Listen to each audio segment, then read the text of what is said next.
Africa ने पाकिस्तान को दूसरी टी20 मैच में शिकस्त देकर सीरीज 1-1 से बराबर कर दी। दूसरे टी20 मैच में पाकिस्तानी टीम को शिकस्त 3 बड़ी वजूहात सामने आ गई। आखिरकार ये दूसरा टी20 मैच पाकिस्तानी टीम किस वजह से हारी, मुकम्मल तफसील इस वीडियो में। लेकिन मज़ीद आगे बढ़ने से पहले अगर आप चैनल पर फर्स्ट टाइम हैं, चैनल को सब्सक्राइब करके साथ में लगी बेल आइकन को प्रेस कर दें ताकि क्रिकेट से जुड़ी तमाम तर खबरें का शेड्यूल आपको सबसे पहले जहां पर मिलती रहे।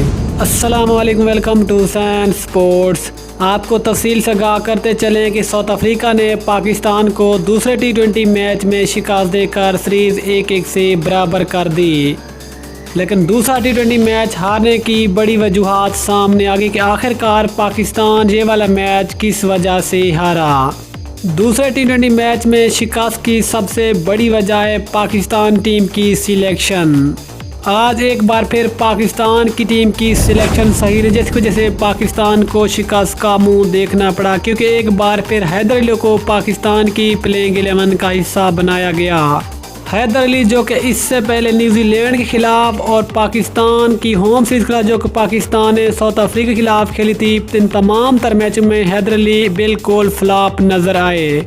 लेकिन फिर भी आसिफ अली को बाहर बिठा के हैदर अली को पाकिस्तान की प्लेइंग 11 का हिस्सा बनाया जा रहा है।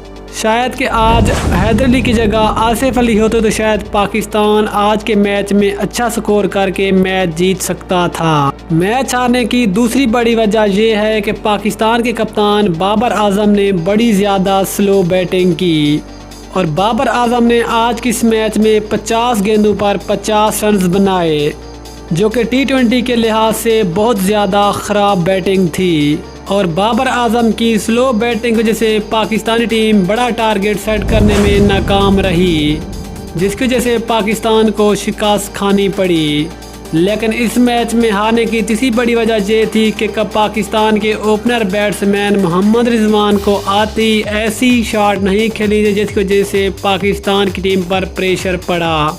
अगर मोहम्मद रिजवान पहले की तरह आराम से बैटिंग करते तो शायद पाकिस्तान टीम पर प्रेशर ना पड़ता और पाकिस्तानी टीम अच्छा स्कोर करने में कामयाब हो जाती। दोस्तों, आप ख्याल में पाकिस्तानी टीम किस वजह से ये वाला मैच है, नीचे कमेंट सेक्शन में अपनी राय ज़रूर दें। मिलते हैं किसी अगली वीडियो में, तब तक के लिए अल्लाह हाफिज़। पाकिस्तान जिंदाबाद।